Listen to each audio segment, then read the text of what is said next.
नमस्कार। आज हम एक ऐसे केस की बात करेंगे जो भारत के सबसे खौफनाक ट्रू क्राइम मामलों में से एक है।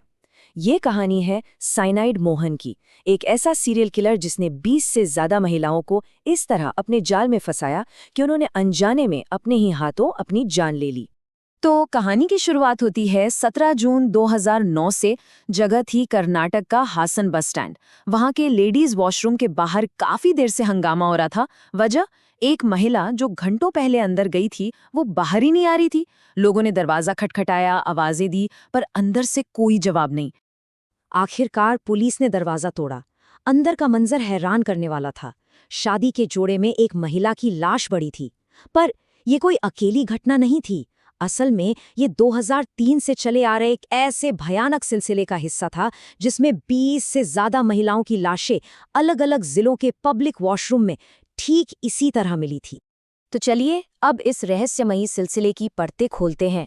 सालों तक पुलिस का सिर चकराता रहा कि आखिर इन सभी मौतों के पीछे का राज क्या है। इस केस का सबसे अजीब और डरावना पहलू यही था कि सारी मौतें एक ही पैटर्न में हुईं। पीड़ित महिलाएं दुल्हन के कपड़ों में होती थीं और उनकी लाश पब्लिक वॉशरूम में मिलती थी। सोचिए, पैटर्न इतना साफ था, फिर भी कातिल सालों तक पकड़ से बाहर रहा। लेकिन फिर एक केस सामने आया जिसने इस पूरे राज से पर्दा उठा दिया। ये मामला था 22 साल की एक लड़की अनीता मुल्या के गायब होने का। 15 जून 2009 अनीता घर पर एक खत छोड़कर चली गई जिसमें लिखा था कि वो भागकर शादी कर रही है।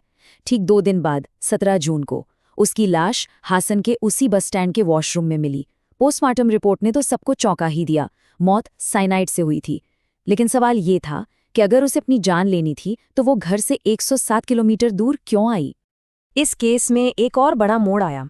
पता चला कि अनीता के गांव से उसी समय अली नाम का एक लड़का भी गायब था। बस फिर क्या था, कुछ लोकल ग्रुप्स ने इसे लव जिहाद का रंग दे दिया।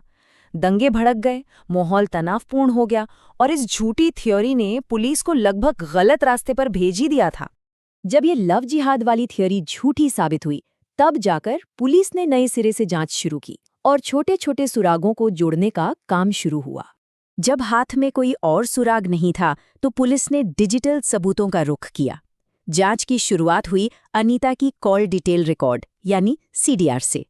और बस यहीं से केस ने एक ऐसा मोड़ लिया जिसकी किसी ने कल्पना भी नहीं की थी। अनीता की सीडीआर में कावेरी नाम की एक महिला का नंबर मिला जिससे वो अक्सर घंटों बात करती थी। पुलिस जब कावेरी का पता लगाने पहुंची तो मालूम हुआ कि वो तो खुद महीनों से गायब थी। फिर पुलिस ने कावेरी की सीडीआर खंगाली और उससे 2 और गायब महिलाओं के नंबर मिले। एक के बाद एक पुलिस ने 20 से ज्यादा लापता महिलाओं का एक पूरा नेटवर्क खोज निकाला जो सब एक ही तरीके से गायब हुई थी। इस पूरी गुत्थी को सुलझाने वाली जो मास्टर की थी वो था IMEI नंबर। देखिए, यह हर फोन का एक यूनिक कोड होता है। पुलिस ने पाया कि इन सभी 20 से ज्यादा महिलाओं के सिम कार्ड कभी न कभी एक ही मोबाइल फोन में इस्तेमाल हुए थे। ये सबसे बड़ा सबूत था जो एक ही कातिल की तरफ साफ साफ इशारा कर रहा था। अब जांच का फोकस सुराग ढूंढने से हटकर एक खास संदिग्ध को पकड़ने पर आ गया था। पुलिस ने उस IMEI नंबर को ट्रैक किया और वो उन्हें ले गया मोहन कुमार विवेकानंद नाम के एक शख्स तक। दुनिया की नज़रों में मोहन एक शरीफ प्राइमरी स्कूल टीचर था, एक पति, एक पिता। उसका कोई क्रिमिनल रिकॉर्ड नहीं था। लेकिन इस पर्दे के पीछे वो एक शातिर चोर, एक मैनिपुलेटर और एक बेरहम सीरियल किलर था। लेकिन मोहन को पकड़ना इतना आसान नहीं था। पुलिस ने उसके मौजूदा फोन नंबर पर नजर रखनी शुरू की और पाया कि वो बिल्कुल उसी पैटर्न पर सुमित्रा नाम की एक और महिला के संपर्क में था। पुलिस फौरन सुमित्रा के पास पहुंची, उसे सारी सच्चाई बताई और उसे मोहन को पकड़ने में मदद करने के लिए राजी किया। 21 अक्टूबर 2009 को सुमित्रा ने मोहन को शादी के लिए भागने के बहाने बस स्टैंड पर बुलाया और वहीं पुलिस ने उसे रंगे हाथों दबोच लिया। तलाशी लेने पर उसकी जेब से साइनाइड की गोलियां भी मिली। तो चलिए अब समझते हैं उस खौफनाक तरीके को, उस शैतानी मोडस ऑपरेंडी को जिससे मोहन अपनी शिकार को फंसाता और फिर मार डालता था। मोहन का तरीका किसी शैतानी खेल जैसा था जो 6 स्टेप्स में पूरा होता था। स्टेप 1, वो उन महिलाओं को टारगेट करता जो दहेज या जाति की वजह से परेशान थीं। स्टेप 2, वो एक झूठी पहचान बनाकर बिना दहेज के शादी का सपना दिखाता। स्टेप 3, वो उन्हें घर से पैसे और गहने लेकर भागने के लिए मना लेता। स्टेप 4, किसी दूर के शहर के होटल में वो शारीरिक संबंध बनाकर उनका पूरा भरोसा जीत लेता। स्टेप 5, अगले दिन वो गर्भ निरोधक गोली के धोखे में उन्हें साइनाइड की गोली देता और कहता कि इसे पब्लिक वॉशरूम में खा लेना। और आखिरी स्टेप, जैसे ही महिला की मौत हो जाती, वो होटल वापस जाकर उसका सारा सामान लेकर फरार हो जाता। ये चार्ट साफ दिखाता है कि मोहन कितनी चालाकी से समाज की कमजोरियों का फायदा उठाता था। उसके निशाने पर ज्यादातर वो महिलाएं थीं जो या तो दहेज के बोझ तले दबी थीं या अपनी जाति की वजह से सामाजिक दबाव में थीं।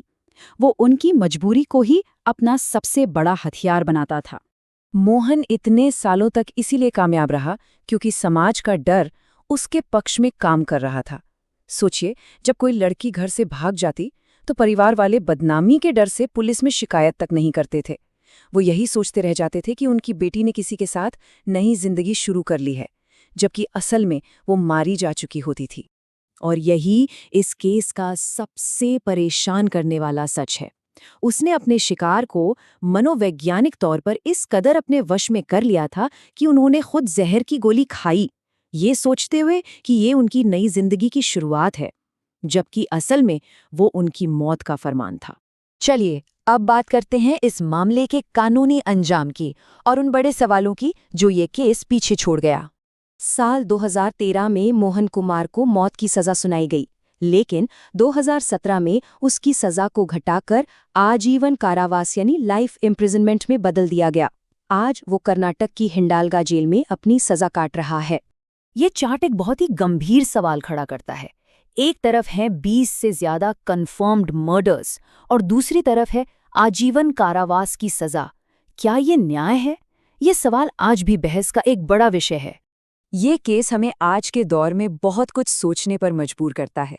आज की इस डिजिटल दुनिया में जहां हम इतनी आसानी से किसी से भी जुड़ जाते हैं, वहां भरोसा करने और सतर्क रहने के बीच एक बहुत महीन सी रेखा होती है। इस संतुलन को बनाए रखना कितना जरूरी है, ये कहानी हमें यही सिखाती है। आखिर में एक सवाल जो जहन में उठता है, 20 से ज्यादा जिंदगियों को खत्म करने वाले अपराधी के लिए आखिर क्या सजा काफी हो सकती है? ये एक ऐसा सवाल है जो हमें न्याय के असली मतलब पर बार-बार सोचने पर मजबूर करता है। धन्यवाद।